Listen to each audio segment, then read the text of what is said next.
We are live. Lunchtime live. I haven't had my lunch yet. I just ordered. Hopefully it'll get here because I'm starting to get really hungry. Put a note in the comment what you're eating. I just ordered Cafe Yum. I don't know if they have that in other places around the world. When I lived in South Texas, we definitely did not have Cafe Yum, and I missed it. I'm an Oregonian. So I missed a lot of things when I lived in South Texas. You might ask why I moved from Oregon to South Texas. That is a long story. Maybe I should do a video sometime about that. But long story short, I went there to work in immigration law, which I've been doing as an attorney since 2010. So I lived there from 2010 till 2016. We came back to Oregon in 2016. Was super happy to be able to come back home and raise our daughter here where I'm from. So anyways, I just ordered lunch. Tell me what you guys are eating for lunch. I recognize it's probably only lunch on the West Coast, the best coast, right? But wherever you're joining from, let me know what you're eating for lunch today or what you already ate. Today is Friday. I'm excited for the weekend. I'm going to share some immigration information today and also just have a chat with you. So if you have any questions, please put them in the comments. And I am going live on TikTok, Facebook, Instagram, YouTube even. It's amazing the technology these days. The young kids are creating more and more cool technologies for us old people to try and figure out, learn how to navigate and use to connect with the world around us. Okay, so I've been going live every day until the elections. We are now 11 days away from this historic election, right? Super important election. And I did this in order to help with my anxiety. I'm hoping to get on here and find community as an immigration attorney, finding other either immigrants or people who love immigrants or people who serve immigrants and who are also experiencing some anxiety around the upcoming election.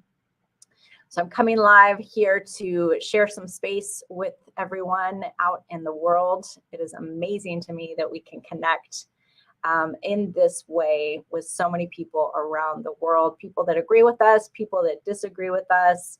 I just think it's amazing, right? Like in my lifetime, I never would have expected that we would have the ability to communicate. It really does make the world such a smaller place. I'd love to hear from you. If you want to put in the chat if you're watching, I can see some of you guys are joining. I'd love to hear what your plan is for your weekend, hear what you've had for lunch or what you're going to have for lunch. I'm still waiting on my lunch to get here. Hopefully it will get here soon.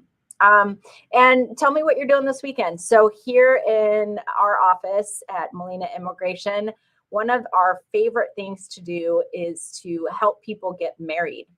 So we help people with their marriage visas, but we also help them actually do the wedding.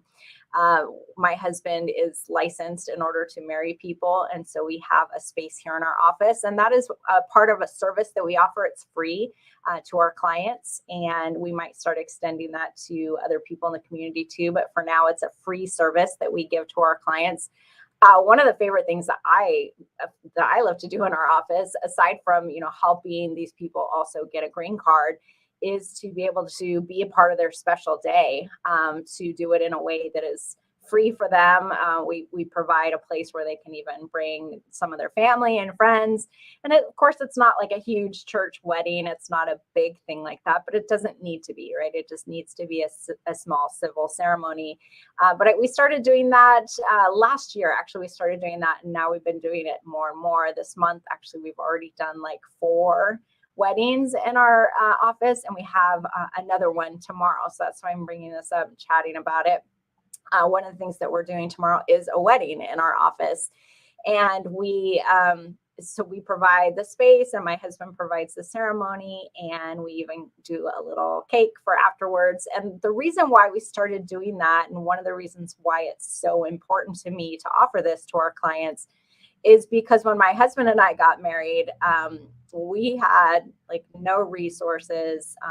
It was a second marriage for both of us, but regardless, like you can still have a big wedding if it's a second marriage. But we just wanted to do something quick, but we wanted all of our family and friends to be there. We wanted to have, something special to wear and have some memories with some photos and have some cake and a celebration, but we really didn't have the financial means to do a big party. And so family and friends and our church like put everything together and gave us a really special time that really didn't cost us anything. So part of why we do this is because I want to pay that forward. I want to give back for the kindness that was given to my husband and I when we got married. And this was 20 years ago now. This is a long time ago, but I'm so excited to be in a place now financially where we can give back to our community, to our clients. And aside from, so we've been doing the weddings here in our office. We've been doing that for a couple of years now. But this quarter, because we had so many that have started using this service, they get really excited about it. It's special for them because they were just going to, go to the courthouse and do it quickly anyways. But it's nice that they can have a special place to do this and be able to have a special start to their marriage relationship, right? So because we've been having so many of them, I thought, wow, it would be even more special if we could do some kind of gift, like a giveaway, maybe not with each marriage that we do, wedding that we do, but with maybe like do a raffle. So we're putting together a raffle basket because one of the things that my husband and I couldn't afford when we got married was, a honeymoon. And many people are in a similar situation when they get started. Just getting out, humble beginnings, all of those things. And so we're putting together a raffle basket. All the people that get married in our office this quarter, we're going to randomly select somebody and they are going to win an overnight stay at a local nice hotel, a dinner out. And we even have a local photographer. We've purchased some packages with her. So you can have some special memories of the start of your relationship.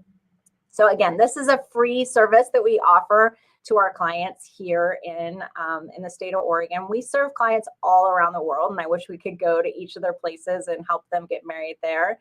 But many of the clients that we serve do a fiancé visa. So we help them get their fiancé visa. Once they're here, then they have to get married within 90 days. And so they don't have time to schedule, to plan like this big wedding. And they don't really need to. They just need to do the legal ceremony. So we offer this as a free service to our clients to be able to have them get married as quickly as possible so that they can file their green card, get that all in process, and move forward with their case in our office. And so, excuse me, we've been doing this since last year. My husband says that he ate a payday candy bar for lunch today.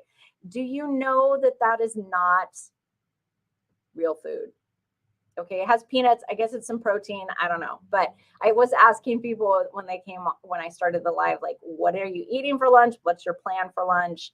Apparently, my husband thinks that a payday candy bar for lunch is going to be enough. I would recommend you eat something more substantial besides that, because my husband is currently probably waiting to pick up our daughter from school. It's a early release day, and then they're going to go pick up his granddaughter, which is also the same age as our daughter. So you're going to need some more substantial food. And like I was saying, my husband is the one who does the officiating of the wedding ceremonies in our office. So I love that he loves doing it, because this is an amazing thing that we can offer to our clients. I don't know if any other offices do this. Immigration offices do this. I suppose they could. If you think it's a good idea and you're watching this, feel free to take it. Like I can't remember where I got that idea when we started doing it last year, but we love doing it, and so I think that you would love doing it as well. I think it's an amazing extra add-on value for our clients that we do for free. So thank you for all your comments. Sylvia, thank you so much for saying hi. Greetings from Southern California. It is sunny here today, but we are getting ready for some rain here in Oregon. So I'm going to wish for the next couple of months that we were in sunny Southern California. If you're watching, please comment and tell me where you're from, what you're eating for lunch, what you're doing this weekend, whatever you want to say. If you have immigration questions, I am an immigration attorney. I have been an immigration attorney since 2010. Before that, I was a legal assistant for an immigration attorney. Since 2000. So I've been working in the field of immigration for 24, almost 25 years now. 2.5 decades of seeing the ups, the downs, the ins, the outs, all kinds of political policy changes, the good, the bad, the ugly. And I've been doing these Facebook Lives this week because I'm anxious. Anyone else anxious about the election coming up? In less than 2 weeks. I think we're at 11 days now. And so I've been coming on here looking for community, reminding people to vote, and just talking about some of the ways that that my clients have suffered, that I have suffered, that my colleagues have suffered, trying to help immigrants during the Trump administration, and even now, 4 years later, that we're still seeing the effects for many people. Many immigrants are still suffering the effects of the Trump administration. Thank you, Mark, for also indicating we will not turn away any couples. Of course, we know now that marriage is legal for any same-sex couples. And so for immigration purposes, also, you can apply for, if you're in a same-sex relationship, you can get married. We will not turn anyone away here in our office. So thank you for reminding me to say that.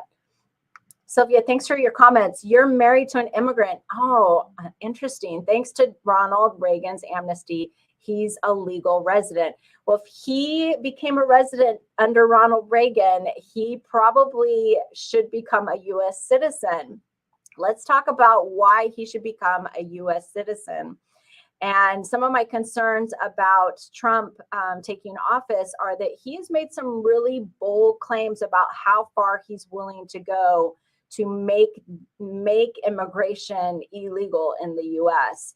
And some of my concerns about it revolve around, he said that he wants to take citizenship away from babies who are born here if their parents are not also from here or U.S. citizens here when that baby is born.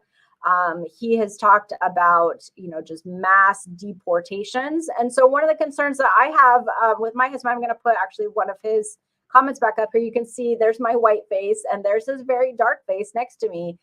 He is Mexican heritage. He's a U.S. citizen and his family's been here for a few generations, but he's very dark skinned. And so, Sylvia, one of my concerns that anyone who's been a long-term permanent resident, usually after 5 years, you can qualify to become a citizen. And probably with the length of time that your husband's been a resident, he probably even qualifies to do the tests in Spanish, if I'm assuming that's his first language with your last name. And so sometimes that can be kind of a stumbling block or a hindrance to people to not getting their citizenship, as they're worried about not having enough English skills. And to be honest, like I always tell my clients, you don't need to speak 100% fluently in English to become a citizen. You really just need like maybe 50% fluency. But once you reach a certain age, if you're 50 years old and you have been a permanent resident for 20 years, which I would assume that that's probably Sylvia's husband, because we're talking about Ronald Reagan days, like back in the 80s. So if you're 50 years old and you've been a permanent resident for 20 years, you can do the test in your native language. Yes, so Sylvia's saying Spanish is his first language, okay, and he speaks broken English.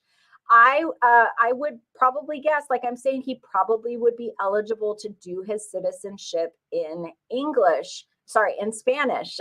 So I would definitely encourage you, reach out to us, give us a call. I'm going to put my phone number here.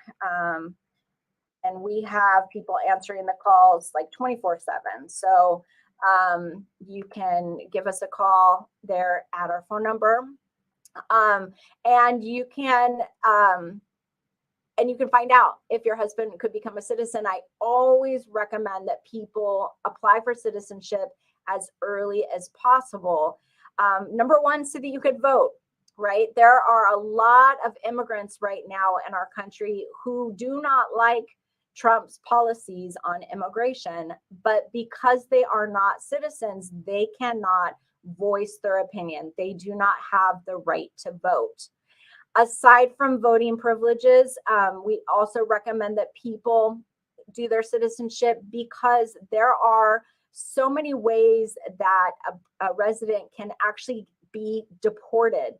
It is not permanent, even though the name is permanent residency. It is not permanent. It is possible that a permanent resident can be deported for any number of reasons. I won't go into all of them here, but just to know that's why we recommend applying for citizenship. There's also ways that you can bring family here when you're a citizen that you can't do when you're a permanent resident. So Sylvia, highly recommend that you jot this number down for your husband, have him give us a call, and we do a free process where we will review his eligibility for citizenship so that he can vote the next time around. It's too late now to vote. You already need to have been registered, but this would be an option for him next year at this time. It usually takes about 6 to 9 months to get your citizenship. Then you can travel around the world. I don't know if people understand this, but a U.S. passport is the most powerful passport in the world.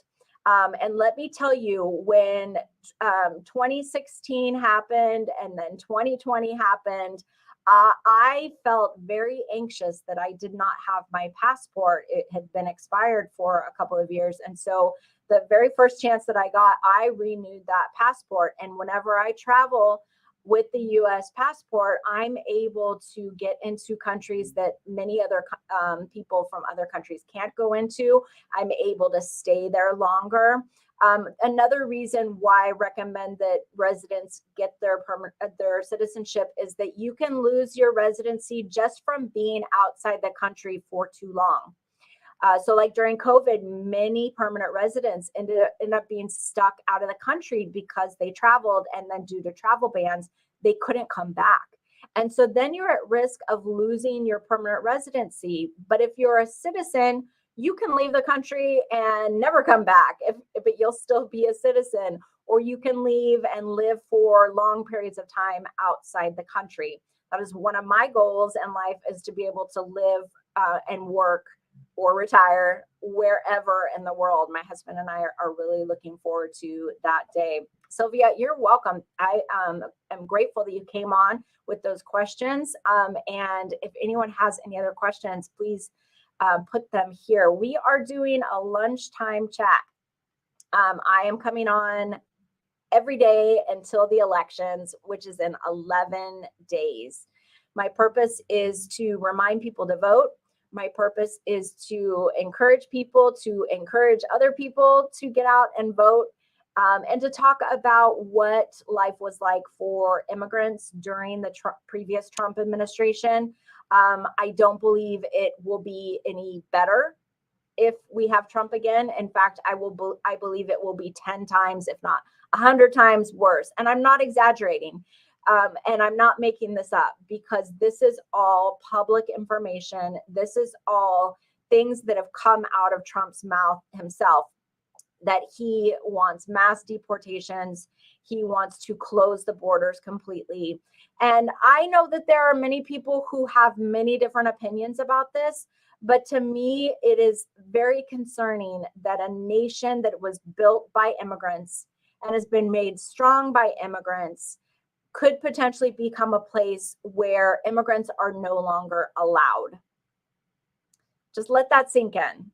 Like, I am very concerned that a nation that was built by immigrants, that we will no longer allow immigrants.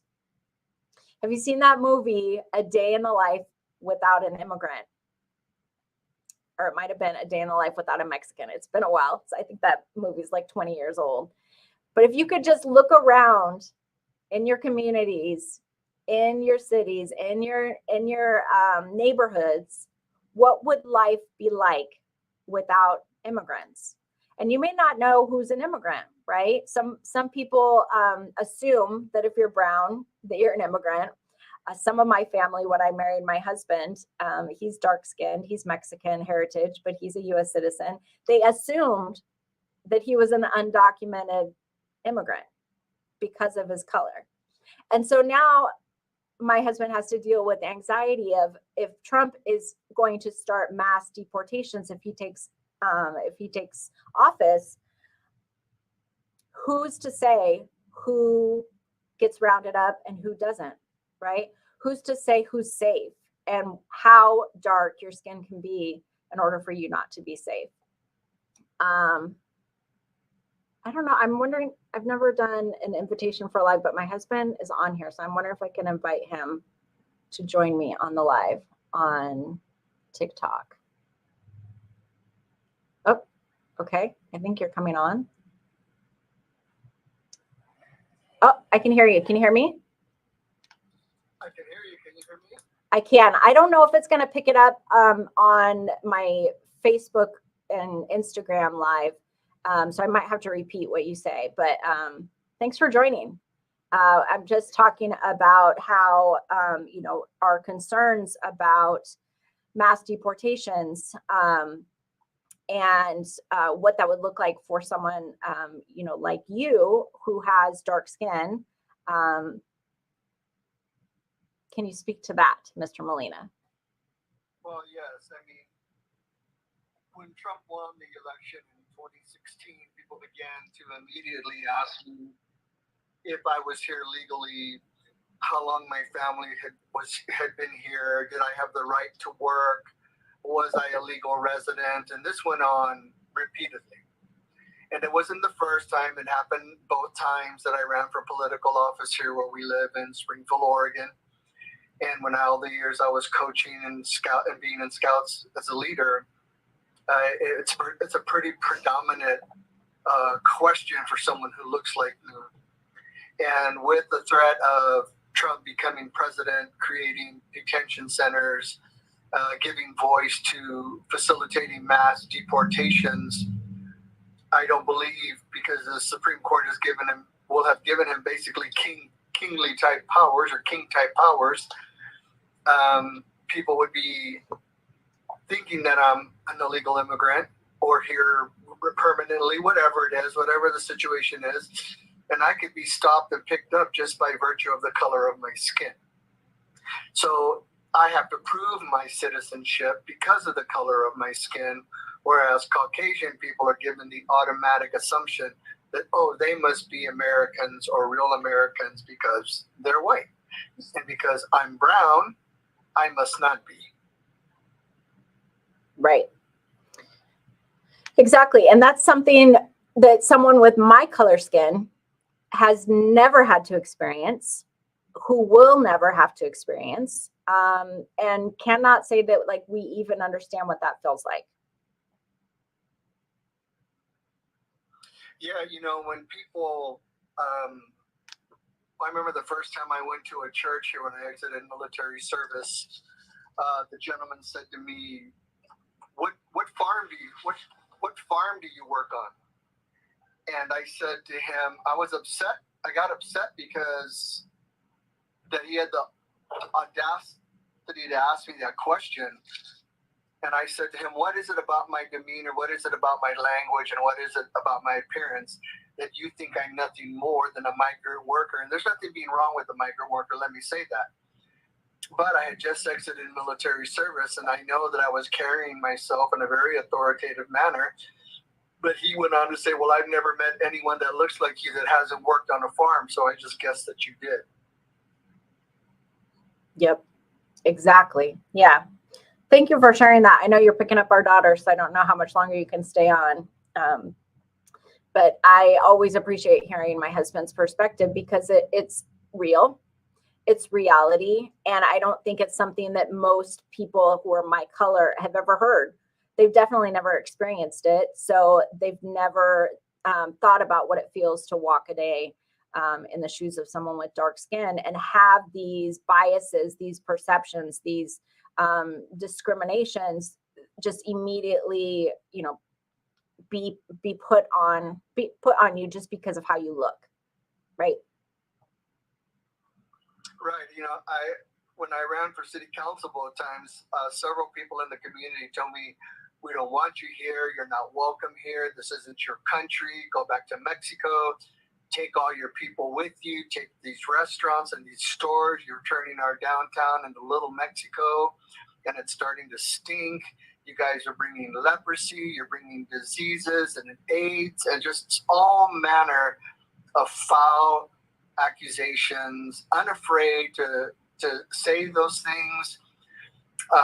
People following me when I was running for city council, as I was going through the neighborhoods to introduce myself, following me, telling me, "We don't want you here. We're going to do everything in our power to stop you." People calling me on restricted numbers, telling me I'd be more concerned about my wife and my daughter's safety than I would finishing this campaign. I mean, that stuff's happening now.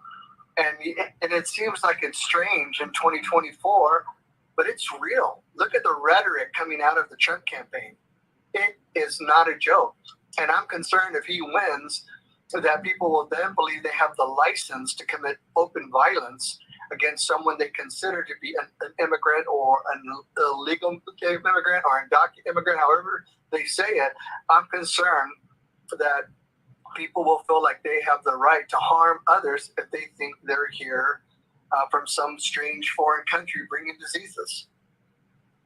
Yep, exactly. And so there's a lot of concern in our house right now. There's a lot of anxiety. I'm obviously concerned for my husband's safety. Our daughter is also half Mexican, so I'm concerned, for the state of our country. And what things will look like moving forward. Whoever wins the election, it's clear that our country is moving in a very dangerous direction. So, honey, thank you for joining. Thank you for sharing those things. I'm going to be ending the live here soon. So, but I will have you back on in another live. So thanks for joining. I appreciate it. Thank you. Bye. All right, everybody. I really appreciate everyone who joined and commented and watched. We are doing lives at lunchtime until the elections to remind everyone to vote, remind everyone what an important election is coming up. And if you haven't already voted, please do. Ask your neighbors, ask your friends, tell them to vote, help them to get to vote, and vote pro-immigrant, right? Here in our house, we vote pro-immigrant, and we believe that immigrants make America great. So go out and vote. Have a great weekend. Enjoy, if you're here locally, enjoy the sun because it's going to start raining this weekend. So I will see you back. Thanks again for joining. I'll see you back next time. Bye.